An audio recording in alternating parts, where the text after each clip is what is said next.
Hi, my name's Taylor, and today I'm going to be giving you a quick in-depth overview of TC Messenger and the property message board inside of TenantCloud.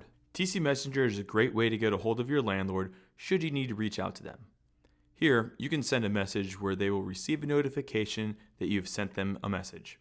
Please note that you do need to be connected with your landlord or property manager in order to use this feature. To find the TC Messenger, click on the chat icon in the top right of your page. Here, you will see the thread that you have going with your landlord. Should your landlord or property manager send over an attachment within TC Messenger, you will be able to see it here. Within the message, you can also choose to upload a document or a photo as an attachment.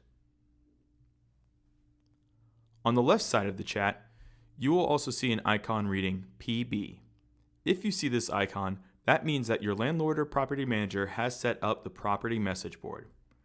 This is a great feature that allows your landlord to communicate important information related to everyone at the property.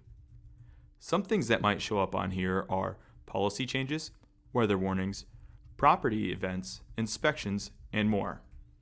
It is important to keep an eye out on this chat channel to make sure that you don't miss any important changes. You will also receive a notification if there has been something published in the property message board.